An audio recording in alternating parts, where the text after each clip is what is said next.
If you listen to businesses in the Pilbara, it's biting hard. And if you listen to mining workers, it's as tough as it's been. But the Premier is hosing down WA's mining slowdown. Colin Barnett says it's a pause, not a bust. But in the engine room of the boom, locals paint a far different picture. Port Hedland, the northern epicentre of the state's mining boom. An economic bonanza that saw billions of dollars in royalties and the creation of thousands of jobs. But as the sun sets on the price of iron ore, the mountains of red gold have lost their lustre and the good times are over. The way things are going, this town is going to turn into a ghost town. The town is really hurting at the moment. People and businesses are struggling to survive in this town. When the big miners were on a roll, this was the place to be. All manner of mining services made a lot of money, and that meant thousands of jobs. FIFOs flying in from all corners of the country. But as it all starts to come off the rails, time has been called on dozens of businesses. It's going to be very surprising how many businesses will be here in the next 6 months. With the experience of running a steel yard for 20 years, John Van Maanen is keeping his head above water. But sadly, the same can't be said for many of the heavy haulage outfits and other service companies that have packed up and moved out, leaving mining equipment sitting idle and clear signs of economic trouble.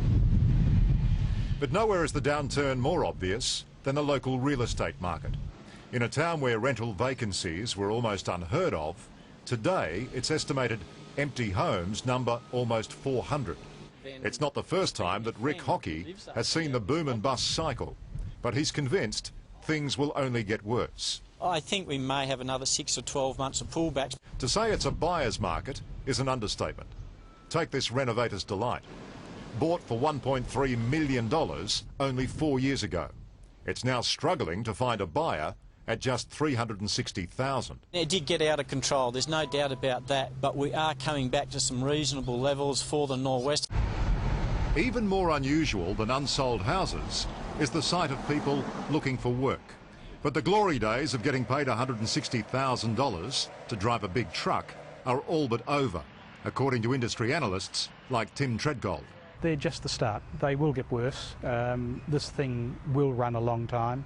Here in Perth, it'll be very difficult to escape the shockwaves of the downturn. In the last 9 months alone, more than $4 billion has been wiped off state treasury, over 6,000 jobs lost. The Premier says he wouldn't be surprised if those in the mining industry who are affected simply packed up and moved home. We have seen a spurt in employment in mining and petroleum. That will come back to more reasonable long-term levels, and those other workers will either return to their home states or move into other industry sectors. Quite a few people who came over for construction are now going back home to Sydney and Melbourne. After 20 years doing this work, this is probably the worst period I've seen. As a professional recruiter, Steve Heather knows what it takes to get a job in the mining sector. Companies have put a freeze on permanent hiring in a lot of cases. And they're deferring to taking people on contract. And it doesn't seem to make any difference if you have special skills or not. You don't even get a response. The majority of companies don't respond to you. Mike Casey is one of those made redundant, an engineer who has joined an ever-growing line of unemployed. This is extreme. There have been downturns, but not to this extent and not with the sort of numbers of people that I know who are very capable. It's lumpy, it can be up and down, and we've certainly seen some job losses. And it's down at the moment? Well, it's down, but it's not catastrophic. If there's any optimism at all in this downturn, it's the hope that the locals in Port Hedland will be able to finally start paying normal prices at the shops. Mayor Kelly Howlett sees the gloom as an opportunity to establish the city they've never had. You can go to a real estate agent now and you can actually see a listing. There's actually rental properties available. We actually have house and land property packages available. Investments like this $6 million coffee shop may help to make that dream come true. The people of Port Hedland are still here.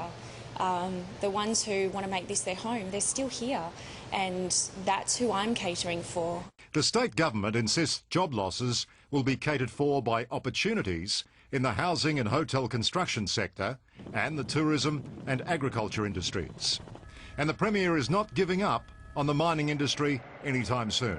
The iron ore industry will double this decade, and the LNG industry will treble. That is investment that Australia has never ever seen. Now, there's a pause at the moment, but that won't be permanent.